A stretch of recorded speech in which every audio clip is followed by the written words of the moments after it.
Hello student, स्वागत है आपका अपने यूट्यूब चैनल काव्य क्लासेस एसपीएन में। जैसा कि आप लोग जानते हैं, हम लोग पिछले टर्न पे ब्रायोफाइटा का पार्ट फर्स्ट स्टडी कर चुके थे। ऑब्जेक्टिव टाइप के क्वेश्चन हम लोगों ने अटेंड कर लिए थे।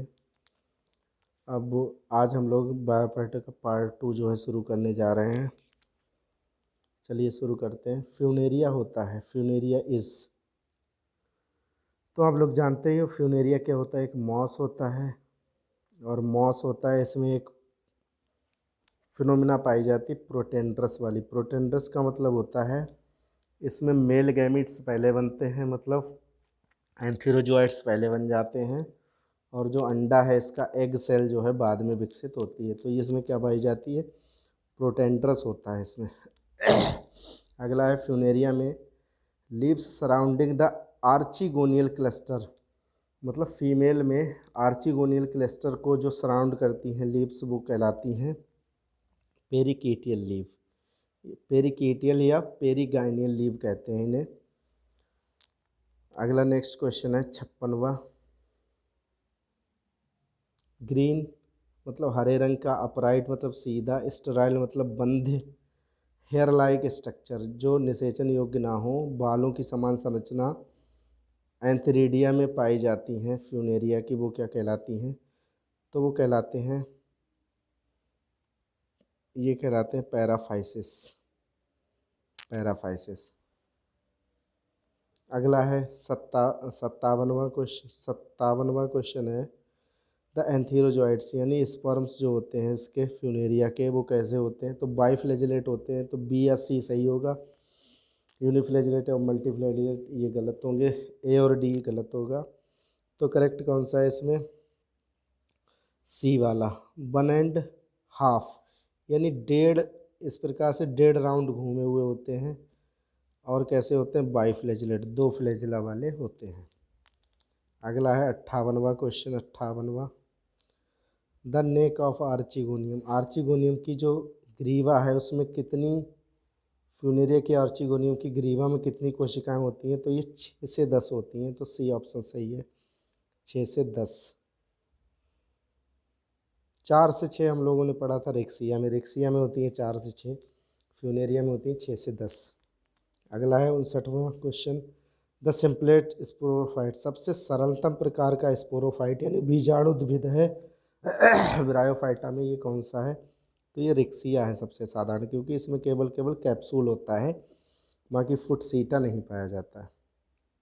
नेक्स्ट है 60वां क्वेश्चन है द स्पोरोगोनियम ऑफ फ्यूनेरिया, फ्यूनेरियम का जो स्पोरोफाइट यानी स्पोरोगोनियम है वो कैसा होता है, ये डिवाइड होता है फुट सीटा और कैप्सूल में। अगला है during development of sporophyte in Funaria, Funaria के बीजाणुद्भिद के विकास में the first division in zygote, zygote में जो पहला डिवीजन होता है वो कैसा होता है, ट्रांसवर्स होता है, मतलब ऐसा ऐसा डिवीजन होता है पहला। अगला है 62वां क्वेश्चन। 62वां क्वेश्चन है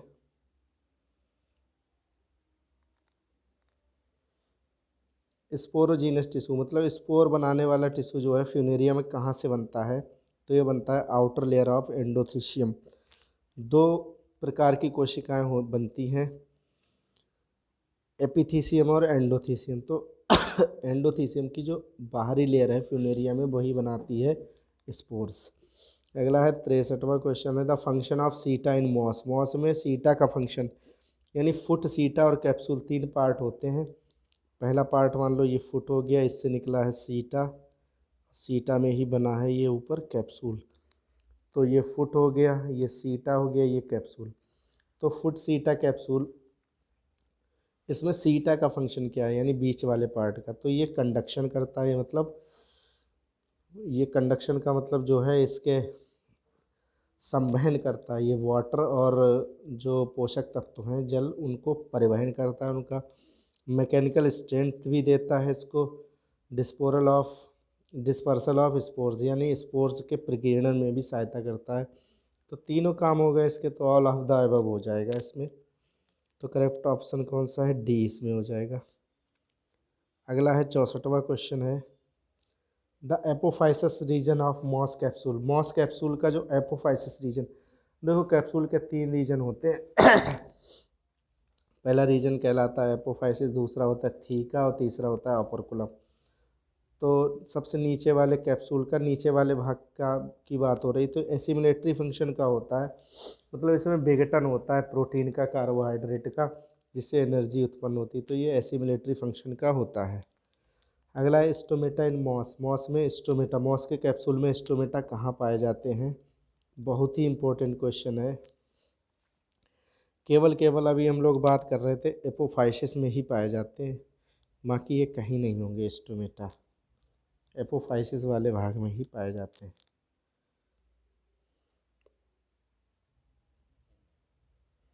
अगला है 65वां क्वेश्चन है,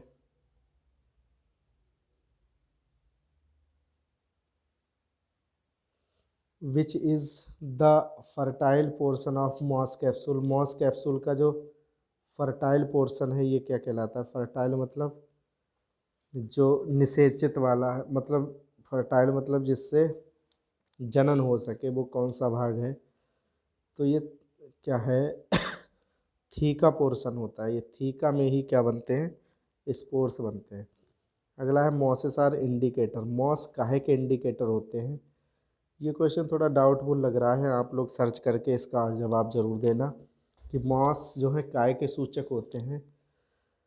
वायु प्रदूषण के, जल प्रदूषण के, या रेडियो एक्टिव प्रदूषण के, या सॉइल यानी मृदा प्रदूषण के? तो इसमें कौन सा सही है ये बताना ज़रूर कमेंट करके, इसमें थोड़ा डाउट लग रहा है। वैसे जहाँ तक मेरा सवाल मुझे लग रहा है इसमें, वो ये होंगे एयर पोल्यूशन के लिए। आप लोग अपनी राय इसमें ज़रूर बताना। 68वां क्वेश्चन है, विच इज़ हाइग्रोस्कोपिक, मतलब वाटर यानी नमी को अवशोषित कौन करता है?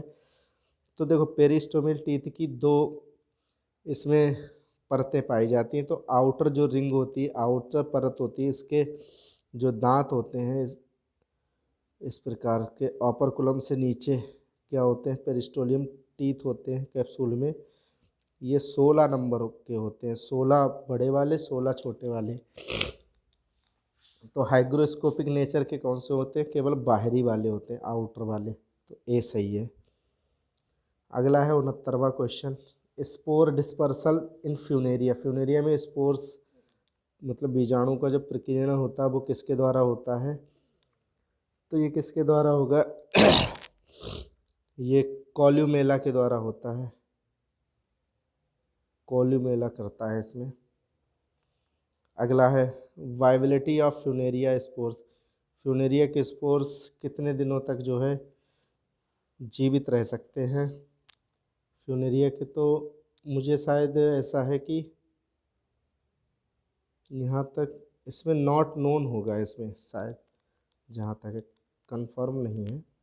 71वां क्वेश्चन है द स्पोर जर्मिनेशन। स्पोर्स का जो अंकुरण होता है फ्यूनेरिया में, इसका भी आप लोग बताना। 70वां का कितने दिनों तक जीवित रहते हैं फ्यूनेरिया के स्पोर्स, मतलब कार्यरत रहते हैं। वाइबिलिटी मतलब वही जीवन। तो spore germination in Funaria give rise to. Spore जब अंकुरण होता है तो क्या बनता है? प्राइमरी प्रोटोनीमा बनता है। अगला है 72वां क्वेश्चन, लीफी मतलब पत्तियोंदार, सीधी, गैमिटोफोर यानी जो गैमीट जिसमें बनते हैं, गैमिटेंजिया जिसमें बनते हैं, यानी आर्किगोनिया और जो है एंथीरोगोनिया जिसमें बनते हैं। तो वो बड जो है कहाँ प्रोड्यूस होती है, किससे प्रोड्यूस होती है? ये क्लोरोनीमा से होती है, क्योंकि प्राइमरी प्रोटोनीमा के 2 भाग होते हैं, क्लोरोनीमा, एक राइजोइडल। तो क्लोरोनीमा से होती है। अगला है 73वां question, the sporophyte of moss. Moss का जो बीजाणुद्विद है वो कैसा होता है? वो पार्शियली डिपेंडेंट होता है। पार्शियली का मतलब ये होता है कि ये पूरा डिपेंड नहीं होता है गेमेटोफाइट में, क्योंकि इसमें फोटोसिंथेसिस भी होती है। ये कैसा है? ये प्रकाश संश्लेषी होता है। थीका वाले भाग में इसमें क्या पाया जाता है? क्लोरोफिल पाया जाता है, जिससे ये प्रकाश संश्लेषण कर सकता है। नेक्स्ट है 74वां क्वेश्चन। ब्रायोफाइट्स ब्रायोफाइट्स होते हैं, कैसे होते हैं? इकोनॉमिक वैल्यू तो है नहीं इनकी ज़्यादा, स्फैग्नम वगैरह इकोनॉमिक इम्पोर्टेंस रखता है। अगला है नो वैल्यू एट ऑल, ऐसा भी नहीं, कोई वैल्यू नहीं है। एस्थेटिक वैल्यू, ऐसा भी नहीं है। अगला ग्रेट इकोलॉजिकल इम्पोर्टेंस, मतलब इसकी इकोलॉजी में ज़्यादा इम्पोर्टेंस है, क्योंकि ये क्या है, सक्सेशन करते हैं। सक्सेशन का मतलब क्या होता है? सक्सेशन मतलब नया प्लांट जहाँ बनता है, नए पौधे बनते हैं। तो अगर ब्रायोफाइटा ना हो तो पत्थरों वगैरह को, चट्टानों को कौन घोलेगा? ये चट्टानों पर भी जम सकते हैं, क्योंकि ये स्थलीय होते हैं और जलीय भी होते हैं। तो चट्टानों के समीप जो जल होगा, जल के समीप ये उग सकते हैं। तो ग्रेट इकोलॉजिकल इम्पोर्टेंस इनका ज़्यादा है, मतलब पारिस्थितिकी तंत्र में इसका ज़्यादा महत्व है। अगला है 75वां क्वेश्चन।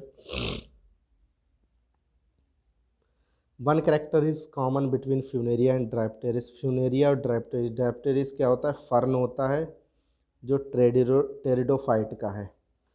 तो क्या होता है इसमें? इसमें मोनोसियस गैमेटोफाइट, हाँ दोनों में ये क्या होता है?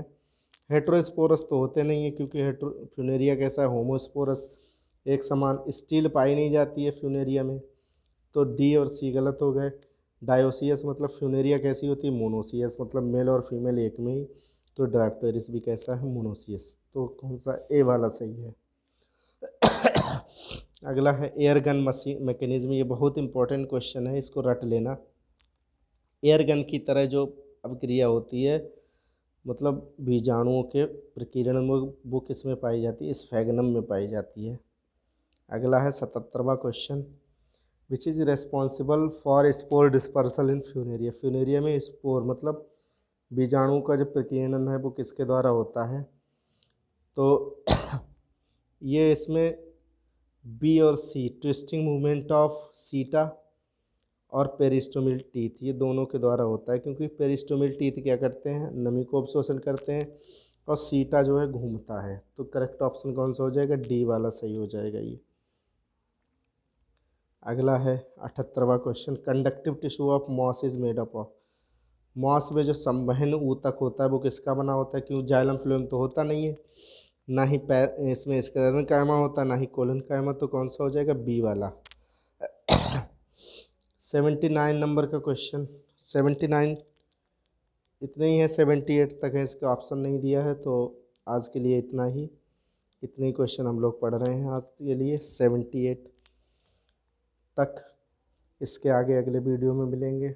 अगर अच्छे लगे हों क्वेश्चन तो लाइक ज़रूर करना, और अपना सजेशन देना कि कहाँ पर कुछ गलत हुआ है, या कुछ समझ में नहीं आया हो, या कुछ भी डाउट हो तो कमेंट ज़रूर कर देना। और अगर ये वीडियो पहली बार देख रहे हो तो चैनल को सब्सक्राइब कर लेना, क्योंकि ऐसे ही वीडियो लगातार आते रहेंगे, जिससे आपकी LT ग्रेड, TGT और PGT जो बायोलॉजी की प्रिपरेशन है उसमें 4 चांद लग सकें। देखिए, पढ़ना आपको अपनी किताबों से ही है, जो रस्तोगी पब्लिकेशंस की बुक हैं, जिसमें आप लोग जानते ही हो कि RL कोटपाल हैं और सिंह पांडे जैन हैं। ये रस्तोगी पब्लिकेशन की बुक्स हैं। अब तो न्यू BSc हो गई, लेकिन पहले ओल्ड BSc वाली जो बुक्स हैं, मतलब अभी 2021 तक ओल्ड रही है, 2022 में BSc का सिलेबस चेंज हुआ है। तो BSc का ओल्ड सिलेबस आप ले लीजिए, रस्तोगी पब्लिकेशन का पूरा 3 साल का जूलॉजी और बॉटनी का, उससे सिलेबस के अकॉर्डिंग पढ़िए। और क्वेश्चन की प्रैक्टिस मैं करवाऊँगा आपकी। TGT, PGT और LT ग्रेड में एक भी क्वेश्चन छूटेगा नहीं। आज के लिए इतना ही, मिलते हैं कल नए वीडियो के साथ। धन्यवाद।